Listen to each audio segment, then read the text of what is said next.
morning, families begin to hold funerals for those who died in the floods in KwaZulu-Natal. Some lost more than one family member in the disaster. Others are still searching for loved ones more than a week later. Let's get the latest from our senior reporter, Dasen Thathiah. Dasen, perhaps just speak to us about the devastation in KwaZulu-Natal and how families are trying to now pick up the pieces and bury their loved ones.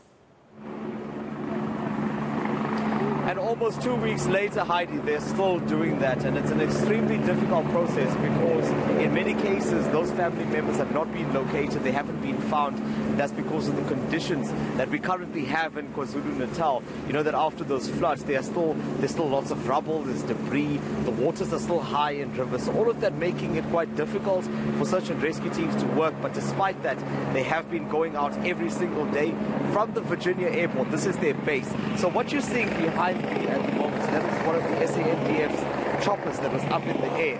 It was currently performing an exercise with some of the members that have been deployed here from all parts of the province, from the SAPS, from other emergency services. And what they were doing was they were practicing hoisting. That's become something necessary for the members to do to get to these places, to go and find those missing people, as you mentioned, to go down to the river banks, to go into areas that are inaccessible.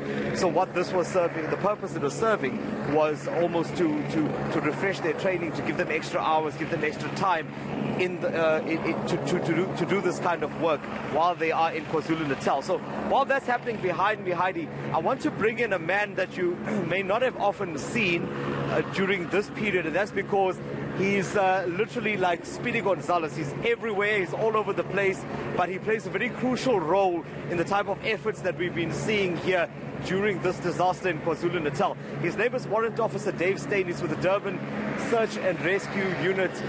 Dave, I finally get a minute with you. I've been wanting to speak to you for the longest time. I know you've been busy. Let's start with where your teams are today. What are their focus areas right now? Morning, Dasen. Thank you. So today we are focusing on the Marion Hill areas, the entire valley, all the way from Shongweni down to the Amazi Canal. Inanda SAP Superstation in Tazuma, Umzanyati Falls in Under Dam. Very, very congested areas and inaccessible. We have teams that are going to Newcastle, to Blesseslau up in Maritzburg, South Coast, even as far as Bulwer, Ginginglovu. We have very smaller situations outside of eThekwini, but they still do require our assistance. Give me a sense of how many people are still unaccounted for, how many people are missing, and are you still getting reports coming in? Dasen, we're getting daily reports. A lot of them are repeats. We're trying to play catch up and get to every single scene. At this time, we cannot confirm exactly how many people are still missing. Our challenge is that a lot of the areas that are informal and semi-rural, the people don't understand the structures to report to a police station. When a police station receives a report, they'll get a SAP 55 missing person. We then work on that information and on the local councillors from eThekwini and on the local CPFs that are helping us in gathering information on what has happened and where it's happened. We've done numerous rescues and a lot of recoveries. Unfortunately, we are estimating between 45 and 100 people still unaccounted for or missing. That's a hell of a lot. And Dave, we know that we have a team that is now running on almost 2 weeks of very little sleep. They are reinforcements that have been brought in as well. How are you managing to get to those scenes? I mean, it's been widely said that your team is stretched. Are you still going to cope by doing this for another week or more? Dasen, this is day 15 for us so far. Our deployment has been extended indefinitely. We're waiting to hear until when. We are still in the recovery stage, and with our external deployments coming in, we've had fantastic support from our volunteers that are feeding and keeping our rescuers hydrated. We have veterinary services that have volunteered their expertise to come and assist and take care of our dogs and make sure that the dogs are looked after.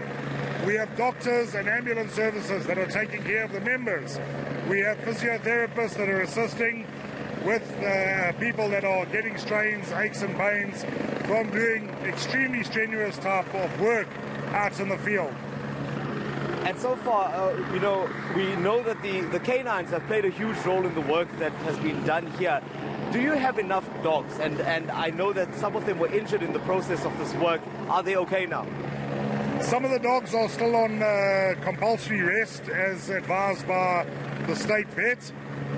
2 are injured and out of service for now, but will be back in the picture from tomorrow and the next day.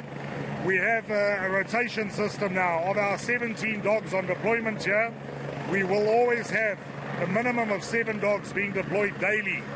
The exhaustion and the workload catches up after about 10 days. So from day 12, we started a rotation system which seems to benefit the dogs. A tired, exhausted dog does not help in the situation. It just becomes a 4-legged walker. Whereas a rested, looked after dog can do far more work. The work of 1 dog will do the work of 10 men in half the time. Dave, I think we will continue this conversation later on in the day, but for now I'll just say thank you to you and your team for your efforts during this time.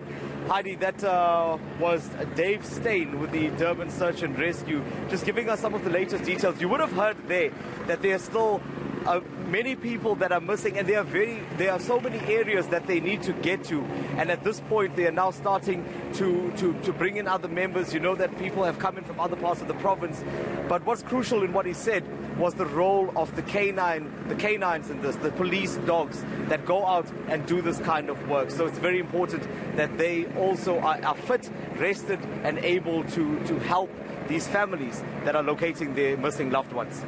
Certainly. Very insightful interview there, Dasen, because the gentleman you interviewed actually also said 1 dog can do the work of 10 men. So it's very crucial to have all resources on the ground to assist those families that are still struggling to find their loved ones. Thank you so much for that update. We'll definitely be checking in with our senior reporter, Dasen Thathiah, in KwaZulu-Natal.